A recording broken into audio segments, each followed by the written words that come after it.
I know what you're thinking. Debt free? Yeah, right.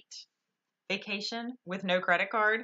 Who in their right mind would go on vacation with no credit card? I mean, what if an emergency happens? I was in the same seat you're in right now.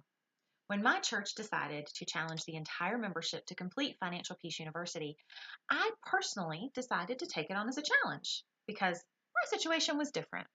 I didn't make enough money to get out of debt. There's no way that it could work for me, and I'd prove them wrong. After all, I was living the American dream. I had a good job, owned a home, had a nice car. I had zero debt when I bought my first house. Within a year of taking on a mortgage, I traded in my car.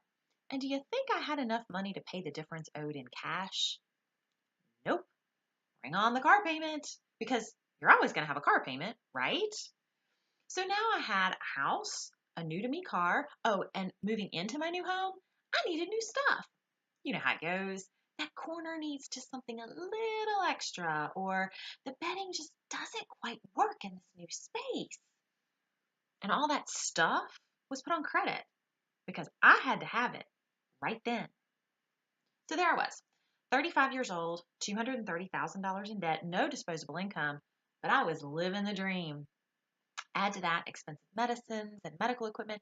There's no way that I could ever be expected to be out of debt. So I started the course. And I quickly learned that I had made some mistakes. Now, I hadn't messed up everything permanently, but the reality is that the practice of truly managing our money wasn't something that my sister and I grew up learning how to do. In fact, we were taught that the higher your credit score, the better. And in case you didn't realize, to have a credit score, you have to have debt. Throughout the FPU course, and by falling off the wagon, getting back on the wagon, falling off, and getting back on again, I learned that it wasn't an income problem. I had a spending problem. I was the one completely in control of what was happening to my money, and I wasn't taking control. So here I am, 7 years later. I've been completely committed to the financial peace plan for almost 3 years, and I've been completely debt free for going on a year. I'm continuing to work through the baby steps that we'll talk more about through our 9 weeks together, and I'm now at peace financially. So, what does that mean?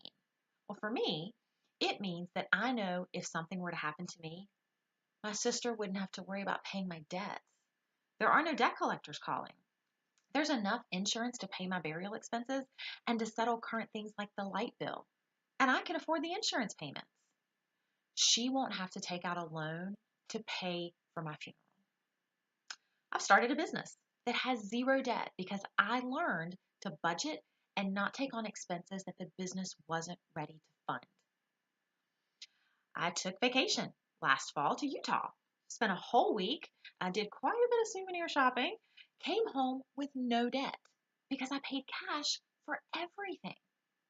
I haven't had an emergency in almost 7 years. And when Murphy does come for a visit, I am always ready. By starting to truly follow the steps as designed 3 years ago and continuing to follow through with the process every day now, my family tree has changed. And as my life continues to change and my family tree adds more branches, we've made this approach the cornerstone in how we manage our finances. We are determined to teach our kids how to not make the same mistakes that we did. And the American dream, I really am living it now. I'm able to not only buy fun things that I want and take cool trips, but I'm preparing financially for the future. Retirement savings, funding college plans, life insurance replacement, and building a business. All of those are things that weren't even on my radar screen 3 years ago. So I encourage you to take the challenge. I can promise you that you're going to think the process can't work for you. I can promise you that it's going to make you uncomfortable because it's going to challenge your thought processes and your behaviors. I can promise you that you're going to want to give up. And some of you may. But I can also promise you that if you make the commitment and follow through, you will change your life. And when you change your life, you change your kids' lives and your grandkids' lives. People notice that you are different because you're not stressed about finances. You're able to actually enjoy life. After all, the grass that's paid for is somehow always greener than the grass that's not. Throughout the church, you'll see posters promoting the upcoming FPU course. Don't wait. Go sign up and get ready to change your life. And I look forward to meeting each and every one of you on April the 8th.